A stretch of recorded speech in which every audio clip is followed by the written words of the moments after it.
নমস্কাৰ ছাত্ৰ ছাত্ৰীসকল। আজি মই তোমালোকৰ বাবে অষ্টম শ্ৰেণীৰ ইংৰাজী বিষয়ৰ যিটো প্ৰথমটো lesson number 1 the prince of পানী দিহিং নহয় জানো, পাঠৰ নামটো সেইটো হয়, লেচনৰ নামটো। ইয়াৰ অসমীয়া ভাঙনি মানে প্ৰতিটো বাক্যৰ চেণ্টেন্স বাই চেণ্টেন্স মই অসমীয়া ভাঙনি কৈ দিম। লেচনটো বা পাঠটো অলপমান দীঘল আছে, গতিকে মই এই পাঠটো যদি এবাৰত নোৱাৰোঁ দুটা ভাগত সেইটো ভগাই মই সেইটো তোমালোকৰ বাবে যোগাৰ কৰি দিম। আৰু এনেকুৱা যদি ভিডিঅ' সদায় পাবলৈ যদি মন যায়, তোমালোকে চেনেলটো ছাবস্ক্ৰাইব কৰি ল'বা, যাতে সদায় মই তোমালোকৰ বাবে এনেকৈ উপযোগী হোৱাকৈ ভিডিঅ' আনি তোমালোকক মই দি থাকিব পাৰোঁ। অকল অসমীয়া ভাঙনি বুলিয়ে নহয়, মই তোমালোকৰ বাবে গোটেই যিমানবোৰ এক্সাৰচাইজ আছে মানে কুৱেশ্যন আনচাৰ সেইবোৰ মই তোমালোকৰ বাবে আনি দিম। চোৱা, মই বেলেগ শিক্ষক বা শিক্ষয়িত্ৰীবোৰৰ দৰে কেৱল কুৱেশ্যন আনচাৰটো মই তোমালোকক কেৱল দি নাযাওঁ, ইয়াত তোমালোকক বুজায়ো যাম কুৱেশ্যন আনচাৰ কি ধৰণৰ লিখিব লাগে আৰু কুৱেশ্যনটো কি সুধিছে, উত্তৰটো কি দিব লাগে, কেনেকৈ উত্তৰ দিব লাগিব, সেইটো গোটেইটো মই তোমালোকক বুজাই যাম। মানে সেইটোৱে যে যেনেকৈ ক্লাছৰুমত পঢ়োৱা হয়, ঠিক তেনেকৈ মই তোমালোকক পঢ়াই যাম ইয়াত। হ'ব পাৰে তোমালোকৰ ক্লাছৰুমত যেনেকৈ পঢ়ায় তাতকৈ চাগে তোমালোকে ভাল পাব পাৰা, যদিহে তোমালোকে এবাৰমান চাই লোৱা। তাৰপাছত তোমালোকে যদি ভাল লাগে সেইটো তোমালোকে কণ্টিনিউ কৰি যাব পাৰিবা। এতিয়া যিটো পাঠ নম্বৰ লেচন 1 সেইটো চোৱা, দ্য প্ৰিন্স অফ পানী দিহিং। পানী দিহিং মানে এটা ঠাইৰ নাম, ঠিক আছে। এইটো আমি পিছত গম পাম ইয়াত পানী দিহিং কোনটো ঠাইৰ কথা কৈছে, নহয় জানো। গতিকে এই পানী দিহিঙৰ যিটো প্ৰিন্স মানে গম পালাই চাগে, ৰজাৰ ল'ৰা, ঠিক আছে, ৰাজকুমাৰ, মানে এই ৰাজকুমাৰক প্ৰিন্স বুলি কোৱা হয়।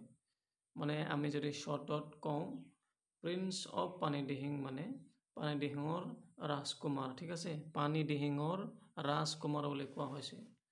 মানে ৰাজকুমাৰ মানে বা প্ৰিন্স মানে ৰজাৰ ল'ৰা। এতিয়া আমি তলত মানে পাঠত যোৱাৰ আগতে আমি এইটো বেকগ্ৰাউণ্ড দেই, এইটো যিটো দেখি পাইছা নহয়, এইটো বেকগ্ৰাউণ্ড হয়।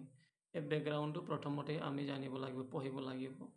তোমালোকে সদায় চোৱা, কিবা এটা পাঠ মানে যদি পঢ়িবলৈ যায় তেতিয়া তোমালোকে বেকগ্ৰাউণ্ডবোৰো পঢ়িব লাগিব, কাৰণ এই বেকগ্ৰাউণ্ড যিটো দিয়া হৈছে সেইবোৰ এনে দিয়া নহয়, সেইবোৰ তোমালোকৰ লেচনটো মানে যিটো পাঠ বা লেচন আছে ন, সেইটো পঢ়াত সহায়ক হয়, ক'বলৈ গ'লে কথাটো সেইটো।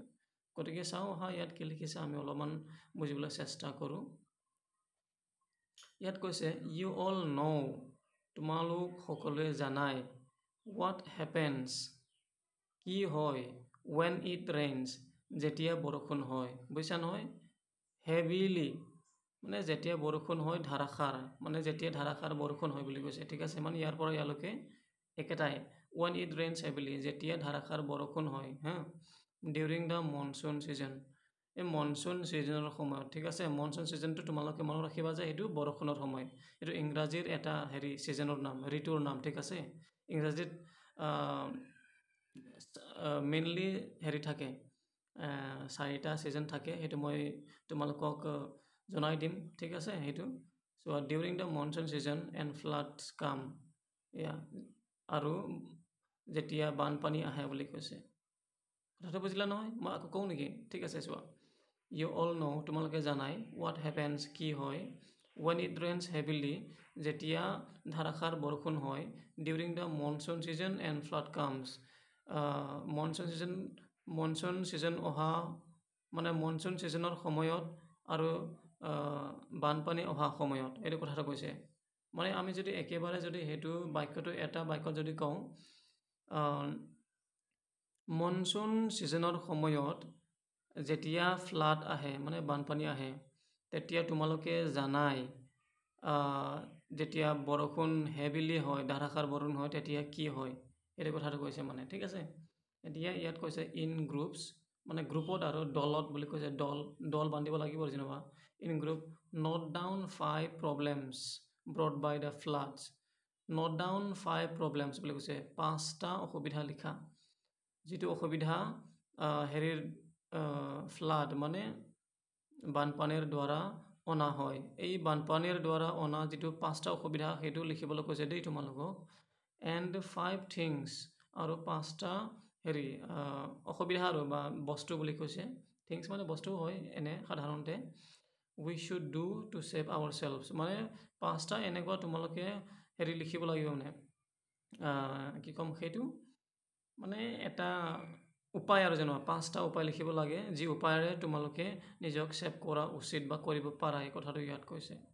Then share your points with the rest of the classes. এতিয়া তোমালোকৰ দলত যিটো লিখিলা নহয় 5টা 10টা এই 10টা লিখা যিটো 5টা প্ৰব্লেম আৰু 5টা উপায় এইটো তোমালোকৰ বেলেগ দলৰ লগত শ্বেয়াৰ কৰা বুলি কৈছে। মানে শ্বেয়াৰ কৰা মানে তোমালোকে সিহঁতক দেখুৱাই দিয়া আৰু তোমালোকে সিহঁতৰ পৰা চাই লোৱা সিহঁতে কি লিখি যায় এইটো কথাটো মানে। তাৰপাছত কি কৈছে here is a story of a flood in a rural area. এইটো এটা সাধু এটা ৰুৰেল এৰিয়াৰ বুলি কৈছে। ৰুৰেল এৰিয়া মানে গ্ৰাম্য অঞ্চল দেই মানে গাঁৱৰ মানে গাঁও এলেকাত হোৱা এটা ফ্লাডৰ এইটো এটা সাধু বুলি কৈছে। কল্ড চিতলীয়া মানে চিতলীয়া মানে এটা গাঁৱৰ নামটো কৈছে মানে এটা গাঁৱৰ নাম এটা গাঁৱত চিতলীয়া বোলা এটা গাঁৱত কি আহিছে ফ্লাড আহিছে মানে বানপানী হৈছে। গতিকে ইয়াৰ বিষয়ে এইটো যিটো পাঠ দ্য প্ৰিন্স অফ পানী দিহিং এইটো ইয়াত লিখা হৈছে মানে কথাটো ঠিক আছে। আৰু চাওঁ and how people responded to it আৰু মানুহবিলাকে কেনেকৈ মানে ৰেছপণ্ড কৰিছে। ৰেছপণ্ড কৰা মানে আচলতে উত্তৰ দিয়া ঠিক আছে। ইয়াত উত্তৰ দিয়া বুলি আমি ক'ব নোৱাৰোঁ আচলতে মানে যেতিয়া ফ্লাড আহিছে তেতিয়া সিহঁতে কি কৰিলে কি ৰিয়েক্ট কৰিলে মানে সেইটো কি প্ৰতিক্ৰিয়া কৰিলে সেইটো ইয়াৰ কথা কোৱা আছে মানে ঠিক আছে।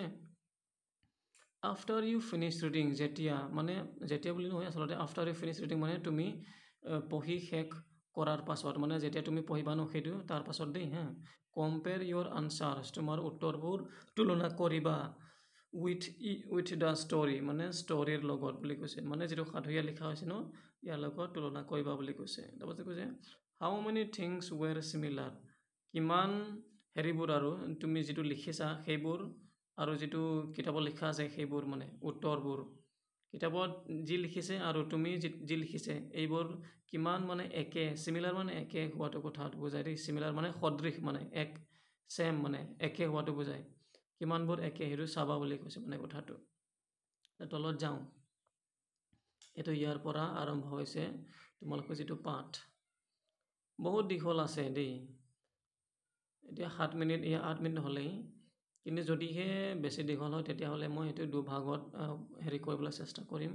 এতিয়া চোৱা ইট ৰেইনড হেভিলি অল উইক মানে গোটেই সপ্তাহ বুলি কৈছে।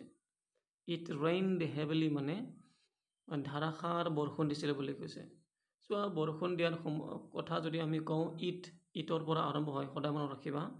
ইট ৰেইনড হেভিলি ৰেইনড এইটো চোৱা ৰেইনড এইটো পাষ্ট পাৰ্টিচিপেলত আছে মানে চিম্পল পাষ্টত আছে ক'বলৈ গ'লে। ইট ৰেইনড হেভিলি অল উইক গোটেই সপ্তাহটো বৰষুণ মানে ধাৰাসাৰ বৰষুণ দিছিলে বুলি কৈছে। The swelling water of the Brahmaputra continued rising চোৱা swelling মানে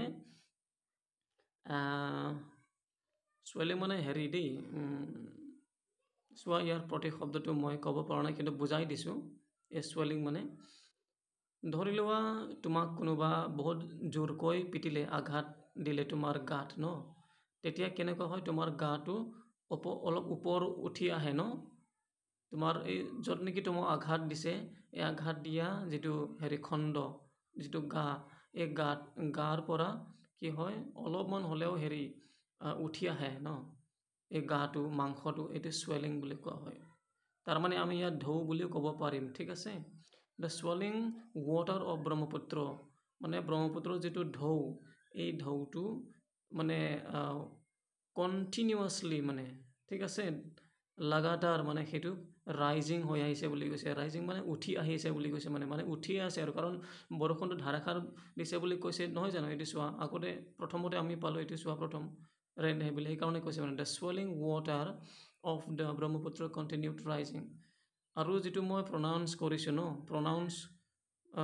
প্ৰনাউন্স কৰা মানে উচ্চাৰণ কৰাটো কোৱা হয়। গতিকে উচ্চাৰণ কৰাটো অলপমান ধ্যান দিবা। মই কেনেকৈ কৈ আছোঁ আকৌ কৈছোঁ, the swelling water of the Brahmaputra continued rising বুলি কৈছে। মানে লাগাতাৰ উঠি আহি আছে বুলি কৈছে, মানে পানীটো, ঢৌটো, এইটো কথাটো কৈছে। পেনিক গ্ৰিপ্ড চিটলীয়া, পেনিক গ্ৰিপ্ড চিটলীয়া, তাৰমানে যিটো চিটলীয়া গাঁও ন, এই গাঁৱত পেনিক মানে ভয় দেই, ঠিক আছে। ভয়টো মানে ইয়াত পূৰা মানে হেৰি আৰু যেনিবা উঠি আহিলে, মানে এইটো কথাটো কৈছোঁ, মানে বহুত উঠি আহিছে। চোৱা, যিটো গ্ৰীপ ন, এই গ্ৰীপ শব্দৰ লিটেৰেল মিনিং, ইয়াৰ যিটো আমি যিটো ইয়াৰ মিনিংটো যদি জানিব বিচাৰোঁ, গ্ৰীপৰ অৰ্থটো ইয়াত বেলেগ হ'ব, যিটো ইয়াৰ লিটেৰেল মিনিংটো যিটো আছে তাতকৈ বেলেগ মানে ইয়াত।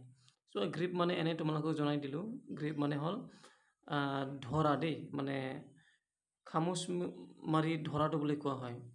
গতিকে ইয়াত আমি সেইটোতো ক'ব নোৱাৰোঁ, কাৰণ যিটো পেনিক ন, সেইটোতো খামুচ মাৰি নধৰে, কথাটো সেইটো। গতিকে আমি এনেকৈ ক'ব পাৰোঁ যে ছাডেনলি, হঠাতে যিটো হেৰি ন, পেনিক বা ভয় ন, এই ভয়টো মানে ইফেক্ট কৰিছে মানুহবিলাক, মানে প্ৰভাৱ পেলাইছে, মানে কথাটো এইটো কোৱা হৈছে, ঠিক আছে।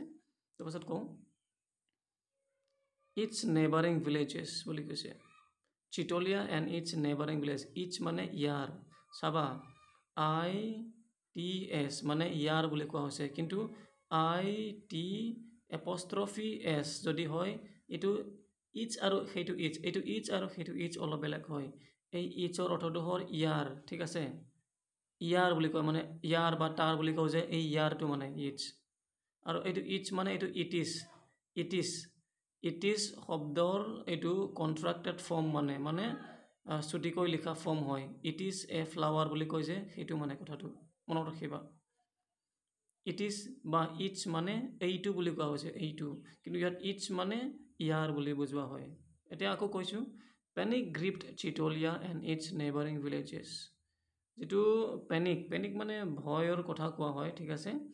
এই যিটো ভয় মানে এই ব্ৰহ্মপুত্ৰ পানীত যিটো হেৰি ঢৌ উঠিলে, এই ঢৌৰ ফলত যিটো ভয়, যিটো ভাৱ জাগি উঠিলে মানুহৰ মনত, এই ভয়টো চিটলীয়া গাঁও আৰু চিটলীয়া গাঁৱৰ ওচৰে পাঁজৰে থকা গাঁওবোৰত কি কৰিলে, মানে এফেক্ট কৰিলে, মানে মানুহবোৰে বহুতো ভয় কৰিলে, আৰু কথাটো আমি আল্টিমেটলি এনেকুৱা বুজিব পাৰোঁ, ঠিক আছে। তেওঁলোকে বহুত ভয় কৰিলে, এই কথাটো কৈছে।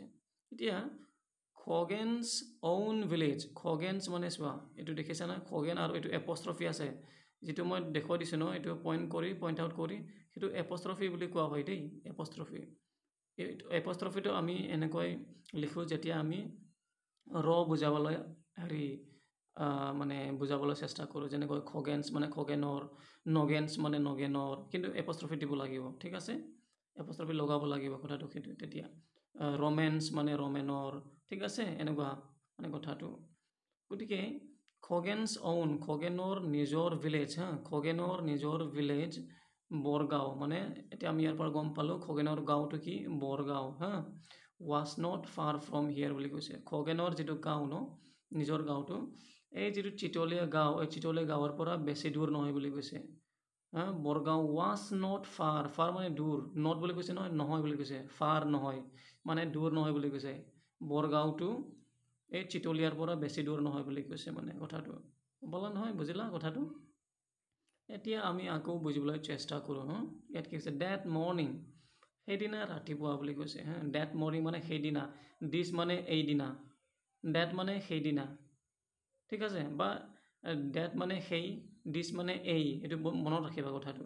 এতিয়া ডেট মানে অলপমান দিন হ'ল আৰু কথাটো এইটো, ঠিক আছে। দিছ মানে কিন্তু দিন হোৱা নাই, ঠিক আছে, মানে ৰিচেণ্টলি হৈছে, মানে সেইটো কথাটো, এনেকুৱাটো দিছ বুলি ক'ব পাৰি। এতিয়া ডেট বুলি কৈছে ইয়াত ন, ডেট মৰ্ণিং, সেইদিনা ৰাতিপুৱা, a loud roar alerted the riverside villages মানে villagers, a loud roar মানে এটা ডাঙৰ, বহুত ডাঙৰ, লাউড মানে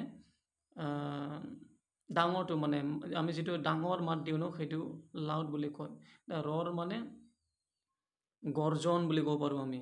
গৰ্জন মানে কিয় কৈছোঁ ইয়াত, মানে ইয়াত কিয় কোৱা হৈছে গৰ্জন বুলি, কাৰণ যিটো ঢৌ, এই ঢৌটো পৰা যিটো মাত ওলাইছে, সেইটো ৰ'ৰ বুলি কৈছে দেই, গৰ্জন বুলি কৈছে। গৰ্জন মানে তোমালোকে জানাই চাগে, যিটো আমাৰ টাইগাৰ বাঘ, এই বাঘবোৰে যিটো মাত দিয়ে নহয় জানো, সেইটো ৰ'ৰ বুলি কয়, ঠিক আছে। গতিকে এই যিটো লাউড ৰ'ৰ, এলাৰ্টেড মানে এলাৰ্ট বুলি কয় মানে সকলোকে সজাগ কৰা আৰু যেনিবা, ঠিক আছে।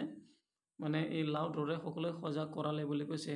যিবিলাক ভিলেজ ৰিভাৰৰ ছাইডত আছে, মানে ৰিভাৰ ছাইড মানে যিটো ৰিভাৰৰ আশে পাশে যিবোৰ ভিলেজ আছে গাঁও আছে, সেইবোৰক এলাৰ্ট কৰিছে, মানে সজাগ কৰিছে বুলি কৈছে। কিয় সজাগ কৰাইছে? এই যিটো ৰ'ৰ, এই যিটো লাউড ৰ'ৰ, কিহৰ লাউড ৰ'ৰ? এই যিটো পানীৰ ঢৌৰ যিটো উঠিলে ইয়াৰ ৰ'ৰে, মানে ইয়াৰ মাতে বুলি, ইয়াৰ মাতে সজাগ কৰাইছে মানে, কথাটো বুজিছা? তাৰপাছত দে ৰিয়েলাইজড ডেট, সিহঁতে বুজি পালে বুলি কৈছে, ঠিক আছে, গম পালে মানে, ৰিয়েলাইজড মানে বুজি পোৱা বা গম পোৱা, দে ৰিয়েলাইজড, সিহঁতে গম পালে, কোনে? যিবিলাকে ৰিভাৰ ছাইডত থাকে, যিবিলাক গাঁও ৰিভাৰ ছাইডত আছে, মানে গাঁৱৰ আশে পাশে আছে এই গাঁওবিলাকৰ মানুহবিলাকে বুজি পালে, মানে দে মানে সেইবিলাকৰ কথা কোৱা গৈছে, তেওঁলোকে বুজি পালে যে ডেট মানে যে the worst had happen, the worst had happen মানে আটাইতকৈ বেয়া অলৰেডি হৈ গ'ল, মানে হেড হেপেন মানে এইটো হৈ গ'ল আৰু অলৰেডি, মানে বুজেনে কথাটো? ৱৰ্ষ্ট বুলি ক'লে চোৱা, ৱৰ্ষ্ট মানে চোৱা, চুপাৰলেটিভ ডিগ্ৰী দেই ৱৰ্ষ্টটো, মই ক'ত লিখিম এতিয়া, জেগা নাপালোঁ লিখিবলৈ, এতিয়া ইয়াত লিখি দিওঁ। বেড মানে বেয়া, তাৰপিছত ৱৰ্ছ, WORST, ৱৰ্ছ মানে তাতকৈ বেয়া, মানে বেছি বেয়া আৰু যদি ৱৰ্ষ্ট বুলি কোৱা হয়, WORST, ৱৰ্ষ্ট, সেইটো হ'ল আটাইতকৈ বেয়া, মানে তাতকৈ বেয়া আৰু নাই আৰু, গম পাইছানে কথাটো? সেইটো গতিকে আমি এনেকৈ বুজিব লাগিব এতিয়া যে দ্য ক'ত গ'ল আৰে ৱৰ্ষ্ট এইটো পালোঁ, মই ধৰিব নোৱাৰিলোঁ, মানে এইটো they realised that the worst had happen, মানে সিহঁতে বুজি পালে আৰু গাঁৱৰ আশে পাশে থকা মানুহবোৰ যে বহুত বেয়া হৈ গ'ল, মানে এতিয়া, ঠিক আছে, এইটো মানে অলৰেডি হৈ গ'ল, মানে এইটো হৈ গ'ল, মানে কেতিয়াবাই, এই কথাটো সিহঁতে বুজি পালে, মানে দ্য এমবেংকমেণ্ট, এমবেংকমেণ্ট মানে কৰিছোঁ তোমালোকক, এমবেংকমেণ্টৰ অৰ্থটো হ'ল মাথাউৰি বন্ধা, এমবেংকমেণ্ট, মই নিলিখোঁ আৰু, এমবেংকমেণ্টৰ অৰ্থটো হ'ল মথাউৰি বন্ধা। চিটলীয়া ভিলেজ, এট চিটলীয়া ভিলেজ ৱাজ ব্ৰিজড মানে জবৰদস্তি ভাঙি সোমাই যোৱাটো ব্ৰিজ বুলি কয়, এইটো মনত ৰাখিবা দেই, এইটো বহুত প্ৰয়োজন, ব্ৰিজ শব্দটো তোমালোকে আৰু এইবোৰ শব্দটো আকৌ পাবা, বহুতো বিষয়টো পাবা, সেইটো ব্ৰিজ মানে জবৰদস্তি ভাঙি সোমাই যোৱা, এইটো কথাটো, ঠিক আছে। চোৱা, দ্য এমবেংকমেণ্ট এট চিটলীয়া ভিলেজ, চিটলীয়া ভিলেজত থকা যিটো এমবেংকমেণ্ট মানে মাথাউৰি, সেইটো কি কৰিলে? সেইটো মানে জবৰদস্তি ভাঙি সোমোৱা হ'ল। আচ্ছা, কোনে সোমালে এতিয়া? পানীয়ে সোমাই যায়, ঠিক আছে, মানে পানীৰ দ্বাৰা যিটো চিটলীয়া ভিলেজৰ যিটো এমবেংকমেণ্ট বা মাথাউৰি, সেইটো জবৰদস্তি ভাঙি পানীটো সোমাই গ'ল, মানে কথাটো, ঠিক আছে। হৰিফাইড মানে গম পাইছা নহয়, হৰিফাইড মানে কি? ভয়ংকৰ, ঠিক আছে, হৰিফাইড মানে ভয়ংকৰ বুলি কোৱা হয়, ভয়ংকৰ বুলি ক'লে মানে কোনোবা এজনে, ঠিক আছে। তলত চাওঁ কি লিখা আছে ইয়াত, they braced themselves for what was to come, ইয়াত আমি ব্ৰেষ্ট শব্দৰ অৰ্থটো জানিব লাগিব প্ৰথমতে ব্ৰেষ্ট মানে টঙালি বন্ধা বুলি কওঁ নহয় আমি, নহয় জানো? আমাৰ অসমীয়াত এনেকুৱা কোৱা হয়, টঙালি বন্ধা মানে ৰেডি হোৱা আৰু, কোনোবা কিবা এটা বিপদ হ'বলৈ গৈ আছে, ইয়াৰ বিৰুদ্ধে মানে যুঁজিবলৈ টঙালি বন্ধাটো ব্ৰেষ্ট বুলি কোৱা হয়। গতিকে ইয়াত কৈছে they braced themselves for what was to come, মানে যিটো হ'বলৈ গৈ আছে এতিয়া, বা যিটো হ'বলৈ গৈ আছে সেইটোৰ বিৰুদ্ধে যুঁজিবলৈ তেওঁলোকে টঙালি বান্ধিলে বা ৰেডি হ'ল বুলি কৈছে, মানে ঠিক আছে। তেওঁলোকে ব্ৰেষ্ট মানে সেইটোৱে ৰেডি হোৱা আৰু, মানে কথাটো কিবা এটা বেয়া হ'বলৈ গৈ আছে, ইয়াৰ বিৰুদ্ধে যুঁজিবলৈ ৰেডি হোৱা, মানে গতিকে সিহঁতে সেইটো ৰেডি হ'বলৈ গ'ল, মানে কথাটো তেনেকুৱা, মানে সিহঁতে ৰেডি হ'ল আৰু তোমালোকে নিজে ভাবাচোন, তোমালোকৰ গাঁৱৰ ওচৰত বোলে একেবাৰে ওচৰতে এটা মাথাউৰি আছে, এতিয়া মাথাউৰি ভাঙি পানী সোমালে কেনেকুৱা কি কৰিবা তোমালোকে? তোমালোকৰ যিটো ঘৰত যিবোৰ কাপোৰ কানি আছে, খাদ্য আছে, সাজপাৰ আছে, গোটেইটো লৈ পিনি তোমালোকে এটা ছেফ জেগাত যাব চেষ্টা কৰিবা নহয় জানো?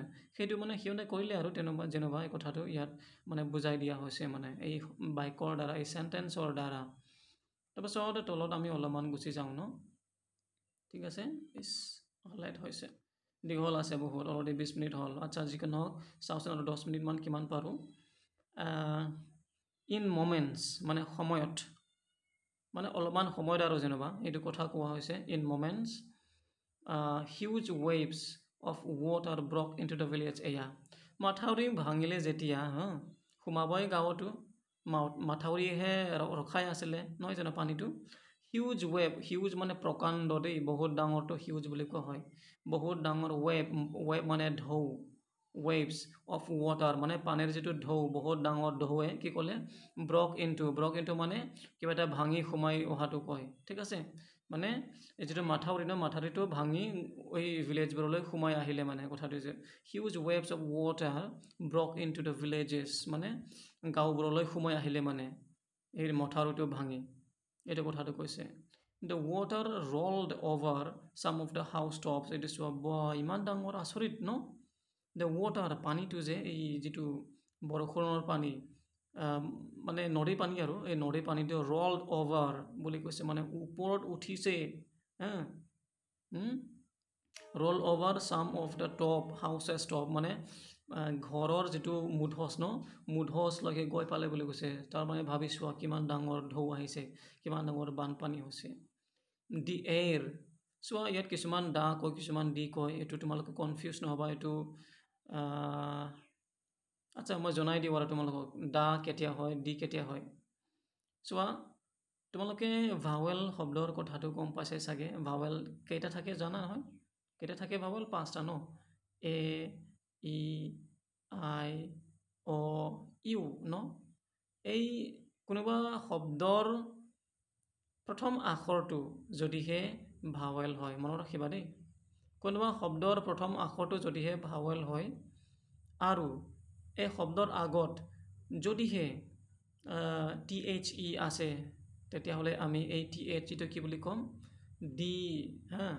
এইটো আমি ডি বুলি উচ্চাৰণ কৰি মনত ৰাখিবা। কিন্তু তাৰ বাদে বেলেগবোৰ যেনেকৈ ধৰি লোৱা এইটো চি, ইয়াতে চি আছে ন, এইটোতো ভাৱেল নহয়, গতিকে আমি ইয়াত এইটো THEটো আমি দা বুলি ক'ম। বুজিলা কথাটো? এইটো মনত ৰাখিবা, সদায় মনত ৰাখিবা। এই কথাটো সকলোৱে নকয় কিন্তু ক্লাছতো, এইটো মনত ৰাখিবা। এতিয়া চোৱা, এইটো বাক্যত আছিলোঁ আমি, the air quickly filled with the cries and wails of the village folk huddled on the rooftops of the changhors and the mad bellowing of the livestock being swept away বুলি কৈছে। আমি ইয়াত প্ৰথমতে দুটা নহয়, আচ্ছা ঠিক আছে, যিকে নহওক মই কৈ আছোঁ বাৰু, কালাৰ চেঞ্জ কৰি দিওঁ ন। The air quickly filled with the cries. চোৱা অলপমান তোমালোকে ফিল কৰা দেই, মই তোমালোকক জনাই দিওঁ, যেতিয়া কিবা এটা আমি পঢ়োঁ, আমি এইটো ফিল কৰি পঢ়িব লাগিব, যাতে আমি ভালদৰে বুজি পাওঁ আৰু সেইটো মনত ৰাখিব পাৰোঁ। ফিল কৰি যেতিয়া পঢ়িবা তেতিয়া সদায় মনত ৰাখিবা এই কথাটো। The air quickly filled with the cries বুলি কৈছে। তাৰমানে এই যিটো গাঁৱত মানুহবিলাকে কি কৰিলে মানে চিঞৰ বাখৰ কৰিলে। আচলতে ক্ৰাই মানে চিঞৰ বাখৰ কৰা নহয়, কন্দা হয়, ঠিক আছে? বহুতে মানে কান্দিলে, গতিকে এই কন্দাৰে, এই কান্দোনেৰে গাঁৱটো বা এই যিটো বতাহ, গাঁৱত যিটো বতাহ আছে ন, সেইটো ভৰপূৰ হ'ল বুলি কৈছে। মানে ইয়াৰ পৰা আমি বুজিব পাৰোঁ যে বহুত মানুহে মানে কান্দিব ধৰিলে, মানে কাৰণ ঢৌ আহিলে নহয়, কি কৰিব কি নকৰিব লাগিলে মনত। তাৰপাছত কৈছে এণ্ড ৱেলছ মানে মানুহবিলাকে যিটো কান্দে ন, দুখত কন্দাৰ দেই, ৱেলছ মানে দুখত কান্দিলে, ইয়াৰ কথাটো কৈছে মানে। Wails of the village folk মানে মানুহবোৰতো বুজোৱা হয়। Wails of the village folk মানে গাঁৱৰ মানুহবোৰ huddled on the rooftops of the চাংঘৰ মানে চাংঘৰত যিবিলাকে চাংঘৰ এনেতো ওখই হয়, গতিকে তেওঁলোকে চাংঘৰৰ মূধচত উঠিছে মানে, গতিকে চাংঘৰত উঠি তেওঁলোকে যিটো ক্ৰাউড মানে জুম বান্ধিলে ন, হাডল মানে ক্ৰাউড, জুম বন্ধা ক্ৰাউড, গতিকে জুম বান্ধি যিটো শব্দ ওলালে এই শব্দৰ কথাটো কৈছে মানে কথাটো এনেকুৱা, the air quickly fill with the cries, বতাহটো অতি সোনকালে কুইকলি মানে সোনকালে গম পাই নহয়, বতাহটো সোনকালে চিঞৰ বাখৰ বা কান্দোনেৰে ভৰপূৰ হ'ল বুলি কৈছে and wails of the village folk huddled, আৰু যিটো মানুহবোৰ মানুহবোৰৰ যিটো ৱেলছ মানে কন্দা কান্দোন মানে দুখত কন্দা, এই দুখত মানুহবোৰৰ যিটো মানে গাঁৱৰ মানুহবোৰৰ যিটো দুখৰ কান্দোন এই কান্দোনটো এই যিটো চাংঘৰৰ যিটো ৰুফটপ মানে মূধচ, আৰু মূধচত সিহঁতে মানে জুম বান্ধি মানে সিহঁতে থাকিলে মানে কথাটো কোৱা কৈছে। And the mad bellowing of the livestock being swept away, চোৱা দ্য মেড চোৱা, এইটো বুজিবা, এইটো মেড মানে কি, এই যিটো মেড যে ক'লোঁ ইয়াৰ লিটাৰেল মিনিংটো আমি ইয়াত ক'ব নোৱাৰোঁ, মেড মানে পাগলটো বুজা হয় গতিকে ইয়াত আচলতে ইয়াত কোনো পাগল নহয়, আমি ক'ব পাৰোঁ যিহেতু তেওঁলোকৰ এতিয়া চিঞৰ বাখৰ হৈছে ক'ত যাওঁ ক'ত নাযাওঁ হৈছে, বহুতো কান্দোনেৰে ভৰি পৰিছে, সেইটো কথাটো কোৱা হৈছে, সেইটো মেড বুলি কৈছে মানে তেওঁলোকে, ঠিক আছে। সেইটো কি কৈছে, mad bellowing of the livestock, মানে লাইফ ষ্টকটো গম পোৱা তোমালোকে, যিটো জীৱ জন্তু তেওঁলোকে যিটো কৰিছে পোহপাল দিছে সেইটো কোৱা হয়। এই পোহপাল দিয়া জীৱ জন্তুৰ যিটো কান্দোন মেড কান্দোন বুলি কৈছে, ঠিক আছে। মানে চোৱা, কিবা এটা যদি পানী হয়, বানপানী হয়, ইমান বেয়াকৈ, তেতিয়াতো কান্দিবই নহয় জানো, বহুত এইটো পাগল বুলি নক'বাকৈ কিন্তু দেই, মানে এইটো অলপমান ইনটেন্স মিনিঙত এইটো কোৱা হৈছে বস্তুটো, আনকণ্ট্ৰল বুলি ক'ব পাৰি, যিটো নিয়ন্ত্ৰণ কৰিব নোৱাৰে তেনেকুৱা আমি ক'ব পাৰোঁ। গতিকে সেইটো কান্দোনটো মানে চুৱেপ অৱে মানে পানীৰে বোৱাই লৈ যোৱা হ'ল মানে, ঠিক আছে। চুৱেপ অৱে মানে সেইটো কোৱা হয়, এইটো মনত ৰাখিবা, চুৱেপ্ট অৱে বা চুইপ অৱেটো হ'ল এটা প্ৰেজেণ্ট ফৰ্মত থকা, কিন্তু চুৱেপ্ট সেইটো পাষ্ট ফৰ্মত আছে, ঠিক আছে। এইটো হ'ল পাষ্ট পাৰ্টিচিপল ফৰ্মত আছে মানে এইটো বস্তুটো চুৱেপ্ট অৱে বুলি কৈছে। মানে লাইফ ষ্টক মানে গম পালা, জীৱ জন্তু যিটো আমি কৰোঁ, পোহপাল দিওঁ, সেইটো লাইফ ষ্টক বুলি কোৱা হয়, ঠিক আছে। তাৰপিছত তললৈ যাওঁ আমি এতিয়া চাওঁ কিমান দীঘল আছে বা আৰু আছে নেকি, আমি 30 মিনিট আধা ঘণ্টা কৰোঁ নেকি কাৰণ বেছি হ'লেও হৈ যায় মানুহৰ যিটো ৰিটেনশ্যন কেপাচিটি ৰিটেনশ্যন মানে নিজক ধৰি ৰখা দেই, মানে ধ্যানটো যিটো ধৰি ৰখা, সেইটো ধৰি ৰখাটো মানে ইমান সম্ভৱ নহয়। চাওঁচোন এইটো পেৰাগ্ৰাফটো শেষ কৰিবলৈ চেষ্টা কৰোঁ। খগেন, আ য়ং মেন অফ 17, চোৱা এটা মনত ৰাখিবা দেই, খগেন কিমান বছৰ বয়স, এইটো খগেন আ য়ং মেন অফ 17, খগেন এজন 17 বছৰৰ ল'ৰা বুলি কোৱা হৈছে, ঠিক আছে, সৰু ল'ৰা আৰু য়ং মেন। কুইকলি গ্ৰাস্পড বুলি নক'বা, সেইটো বহুতে গ্ৰাফ্ছ বুলি ক'ব পাৰে, ঠিক আছে, কিন্তু তোমালোকে মনত ৰাখা এইটো গ্ৰাফ্ছ নহয়, আগত আছে গ্ৰাস্পড, ঠিক আছে। Quickly grasped the seriousness of the situation, grasp মানে কিবা এটা ধৰিবলৈ পৰা, ধৰা মানে হাতে ধৰা নহয় দেই, কিন্তু মগজেৰে, চিন্তাৰে, নিজৰ চিন্তনেৰে, নিজৰ মানে বোধ শক্তিৰে ধৰিব পৰা, এইটো গ্ৰাস্প বুলি কোৱা হয়, ঠিক আছে। কুইকলি মানে সোনকালে, মানে সি বুজি পালে মানে কথাটো, গ্ৰাস্পটো যদিহে আমি সৰল অৰ্থত ক'বলৈ যাওঁ, গ্ৰাস্প মানে বুজি পোৱাটো কোৱা হয়, ঠিক আছে। কুইকলি সি মানে বুজি পালে বা ধৰিব পাৰিলে দ্য চিৰিয়াছনেছ, যিটো চিৰিয়াছ মানে বিষয় চিৰিয়াছটো অসমীয়াত কেনেকৈ ক'ম, যিকেইটা মই চিৰিয়াছ বুলি কৈছোঁ দেই, ঠিক আছে। কুইকলি গ্ৰাস্পড দ্য চিৰিয়াছনেছ, মানে যিটো চিৰিয়াছনেছ সেইটো সি বুজিব পালে, মানে কিমান চিৰিয়াছ হৈছে এতিয়া, মানে যিটো চিটুৱেশ্যন যিটো কণ্ডিশ্যন এতিয়া, এইটো মানে সি বুজি পালে খগেনে, ঠিক আছে, of the situation, and swung into action. Swing, swang, swung, এইটো মনত ৰাখিবা। swing, swang, swung, swing মানে এইটো প্ৰেজেণ্ট ফৰ্মত আছে, swang মানে এইটো পাষ্ট ফৰ্মত, swung মানে হেৰি পাষ্ট পাৰ্টিচিপল। আচ্ছা ঠিক আছে, কিন্তু আমি এনেকৈ ব্যৱহাৰ কৰিব পাৰোঁ, swung, swing, swung, swung আমি এনেকৈ ব্যৱহাৰ কৰিব পাৰোঁ, ঠিক আছে, এইটো একো প্ৰব্লেম নাই ইয়াত। swungটো হ'ল পাষ্ট ফৰ্মত আছে মানে, ঠিক আছে, ছেকেণ্ড ফৰ্ম অফ ভাৰ্বত আছে মানে এইটো, ঠিক আছে। swung ইনটু একশ্যন মানে, swung মানে সোনকালে সি মানে কামত লাগিলে আৰু যেনিবা এইটো কথাটো কৈছে, বহুত সোনকালে মানে swung মানে, ঠিক আছে। চুইং বুলি কয় যে এইটো কথাটো মানে, ঠিক আছে, তেনেকুৱা মানে। তাৰমানে আমি এনেকুৱা ক'ব পাৰোঁ, মানে সি আগতে একো কৰা নাছিলে, কিন্তু এতিয়া সি এটা কৰিবলৈ মানে চেষ্টা কৰিলে আৰু মানে কিবা এটা কৰিবলৈ, মানে এই যিটো চিটুৱেশ্যনত মানে আনক সহায় কৰিবলৈ আৰু যেনিবা তেওঁ কিবা এটা সিদ্ধান্ত ল'লে, এই কথাটো কোৱা হৈছে। মানে নিজৰ মুড চেঞ্জ কৰা আৰু তোমাৰ যিটো অপিনিয়ন বা মুড সেইটো যদি চেঞ্জ কৰে সেইটো swung বা swing সেইটো কথা কোৱা হয়, তেনেকুৱা মানে।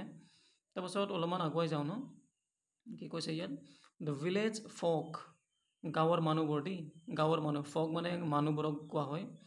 The village folk and even his classmates, গাঁৱৰ মানুহবোৰ আৰু আনকি তাৰ সহপাঠী, ঠিক আছে, মানে নিজৰ লগত পঢ়া আৰু যেনিবা সেইবোৰ, কাৰ, খগেনৰ দেই, খগেনৰ গাঁৱৰ মানুহ বা সেই যিটো য'ত হেৰি বানপানী আছে সেই বানপানীৰ গাঁৱৰ মানুহ, আৰু লগতে খগেনৰ নিজৰ সহপাঠীবোৰৰ কথা কৈছে ইয়াত হা। এটা নিতাই পুখুৰী কলেজ, মানে সিহঁতে বোলে কলেজত পঢ়িছিলে, কলেজৰ নামটো মনত ৰাখিবা, Nitai Pukhuri college, called him the prince of Panidihing. চোৱা, প্ৰিন্স অফ পানীডিহিং কোন হয় মনত ৰাখিবা এতিয়া, প্ৰিন্স অফ পানীডিহিং কোন হয়, প্ৰিন্স অফ পানীডিহিং হ'ল খগেন, ঠিক আছে, মনত ৰাখিবা। The village folk and even his classmates at Nitai Pukhuri College called him the Prince of Panidihing. মানে নিতাই পুখুৰীৰ যিটো পানী কলেজ ন, কলেজৰ হেৰি ক্লাছমেট কেইটা, মানে তাৰ ক্লাছমেট কেইটা আৰু ইয়াক কি কৈছিলে, কি বুলি মাতিছিলে, প্ৰিন্স অফ পানীডিহিং বুলি মাতিছিলে। He is a brave fail', চোৱা, হি চোৱা, হি আৰু ইজটো আমি যেতিয়া কণ্ট্ৰেক্টেড ফৰ্মত লিখোঁ দেই, মানে শ্বৰ্টত, কণ্ট্ৰেক্টেডটো মই তোমালোকে ইয়াত লিখি দিছোঁ, CONTRACTED, এইটো চি হয় দেই, এইটো চি হয় হা, চি, কণ্ট্ৰেক্টেড ফৰ্ম, এইটো ফৰ্ম বুলি কয়, কণ্ট্ৰেক্টেড ফৰ্ম, এই কণ্ট্ৰেক্টেড ফৰ্মত লিখিলে আমি হা, এই হি ইজটো হিজ বুলি কওঁ, গতিকে আমি ইয়াত এইটো আমি হি ইজ বুলি নক'ম, এইটো হিজ বুলি ক'ম, এইটো কি বুলি ক'ম এতিয়া, হিজ এ ব্ৰেভ ফেল' বুলি কৈছে, ফেল' মানে মানুহকে কোৱা হয়, ঠিক আছে, ব্যক্তিকে কোৱা হয় হা। ব্ৰেভ মানে সাহসী, ফেল' মানে ব্যক্তি বা পাৰ্চন, গতিকে সি এজন সাহসী ব্যক্তি বুলি কৈছে মানে, ঠিক আছে, কোন ব্যক্তি, কোন সাহসী ব্যক্তি, খগেন হা। দে অফেন ছেড, অফেন মানে সঘনে, অলৱেজ আৰু সঘনে, সেইটো মনত ৰাখিবা, চোৱা, অলৱেজ মনত ৰাখিবা পাৰ্থক্যটো, কিয় কৈছোঁ, জনাটো দৰকাৰ, বহুত প্ৰয়োজন। অলৱেজ মানে একেবাৰে সদায়, ইয়াত কোনো বাদ নাই মানে, ঠিক আছে, অলৱেজ মানে। কিন্তু অফেন মানে ইয়াত বাদ আছে, বাদ মানে চোৱা, কেতিয়াবা ক'ব পাৰে, কেতিয়াবা নক'ব পাৰে। ইয়াত কৈছে নহয়, দে অফেন ছেড, সিহঁতে সঘনে কয় বুলি কয়, মানে সঘনে মানে কেতিয়াবা কয়, কেতিয়াবা নকয়। কিন্তু অলৱেজ যদি কয়, তেতিয়াহ'লে অলৱেজ বুলি ক'লে তাৰ মানে অৰ্থটো হ'ল যে সদায় কয় মানে তাক, সেইটো অলৱেজ বুলি কয়। কিন্তু অফেন মানে কেতিয়াবা কয়, কেতিয়াবা নকয়, এইটো অফেন বুলি কয়। কিন্তু মষ্ট অফ দ্য টাইমছ এইটো অফেন মানে, আকৌ চোৱা, চামটাইমছ বুলি ক'লে এনেকুৱা দেই, চামটাইমছটো হ'ল কেতিয়াবাহে কোৱাটো চামটাইমছ বুলি কয়, কিন্তু অফেনটো তাতকৈ বেছি মানে, চামটাইমছতকৈ বেছি, আমি এনেকৈ বুজাব পাৰোঁ বা বুজিব পাৰোঁ। এটা তোমালোকক মানে মিনিং তোমালোক বুজাবলৈ গৈ আছোঁ, এইটো তোমালোকে জনাটো বহুত প্ৰয়োজন। অলৱেজ মানে ইয়াত 100% মানে সদায় ক'বই ক'ব হা। আৰু অফেন, OFTEN, এইটো অফটেন বুলি নক'বা, এইটো অফেন বুলি ক'বা হা। অফেন মানে 50%তকৈ বেছি, 50%তকৈ বেছি, মোৰ 50%, মোৰ দেন 50%, এইটো নধৰিলে, মোৰ দেন 50%, MORE, মোৰ, ঠিক আছে। কিন্তু চামটাইমছ বুলি যদি কোৱা হয়, চামটাইমছ কি হ'ব, Sometimes sometimes বুলি যদি কোৱা হয় less than 50%, এইটো মই পাছে লিখিলোঁ দেখোন 50 less than 50%, এইটো চোৱা less than 50% মানে তুমি ক'ব পাৰা যে 1ৰ পৰা 50%ৰ ভিতৰত আছে মানে কথাটো সেইটো। আৰু যদি অফেন বুলি কওঁ তেতিয়াহ'লে 50ৰ পৰা তোমালোকে ক'ব পাৰা 90% মান বা 70% বা 80% মানত ক'ব পাৰা এইটো কথাটো, এইটো অফেন বুলি কোৱা হয়। আৰু অলৱেজ বুলি ক'লে 100% আৰু সদায় ক'বই মানে এইটো অলৱেজ মানে সদায় ক'বই আৰু 100% এইটো কোনো হেৰি ইয়াত মানে এইটো কথাটো তোমালোক জনাই দিলোঁ কথাটো, এইটো মনত ৰাখিবা অলপমান। তাৰপিছত কিমান হ'ল 35 মিনিটছ হ'ল ন? ঠিক আছে, এটা কাম কৰোঁ আমি ইয়ালৈকে আজি কৰিম। ৰমেন হাৰিয়াপ, ৰমেনে যিটো হাৰিয়াপ বুলি ক'লে ন, সোনকালে কৰা মানে এইটো আমি ইয়াৰ পৰা দ্বিতীয় হেৰিত পঢ়িম, দ্বিতীয় ক্লাছত। আধা ঘণ্টাত আমি সেইটো শেষ কৰিবলৈ চেষ্টা কৰিম বাৰু। সেইটো চাওঁ আৰু কিমান আছে ৰমেনৰ পৰা। আধা ঘণ্টা ট্ৰাই কৰিব লাগিব, সেইটো পাৰিম নে নাই নোৱাৰিম ক'ব নোৱাৰোঁ, কিন্তু বহুত দীঘল আছে এতিয়াও মানে আধাতকৈ অলপমান বেছি আছে নেকি, তথাপিও মই ট্ৰাই কৰিম বাৰু। তোমালোকে হেৰি কৰিবা মানে চাবা কেনেকুৱা হৈছে কেনেকুৱা হোৱা নাই, মানে কেনেকুৱা হৈছে কেনেকুৱা মানে অলপ চাবা আৰু কি ধৰণে পঢ়াইছোঁ মই। তোমালোকে গম পাইছা চাগে যদিহে এইটো শেষলৈকে চাইছা। ইয়াত বহুতো তোমালোকক মই কথা জনাই দিলোঁ, যেনেকৈ ক্লাছৰুমত পঢ়োৱা হয় গোটেইটো মই তোমালোকক মানে একফালৰ পৰা বুজাই গৈছোঁ। মই আগন্তুক দিনত মই তাতকৈ বেছি হেৰি মানে জ্ঞান দিবলৈ চেষ্টা কৰিম। আচলতে আজি প্ৰথম বুলি ক'ব পাৰি ক্লাছটো, গতিকে সেইবাবে মানে প্ৰম্পটলি আৰু উইদাউট এনি প্ৰায়ৰ ষ্টাডি বা মানে প্ৰিপেৰেশ্যন মই এইটো ক্লাছটো যুগুত কৈছোঁ। একো প্ৰিপেৰেশ্যন কৰা নাই মানে দেই, ঠিক আছে। আৰু মই তোমালোকক এইটো নুবুজাও, মই আচলতে ক'বলৈ গ'লে এম ই স্কুলত নহয়েই ঠিক আছে, তথাপিও মই সেইটো আনিলোঁ। আৰু যি কি নহওক তোমালোকক আৰু কোনটো ক্লাছত লাগে সেইটো ক'বা। তো ইংলিছ বিষয় দেই, ইংলিছ বিষয়ত কোনটো ক্লাছত লাগে তোমালোকে কৈ দিবা, মই তোমালোকক গোটেইটো বুজাবলৈ চেষ্টা কৰিম। ধন্যবাদ।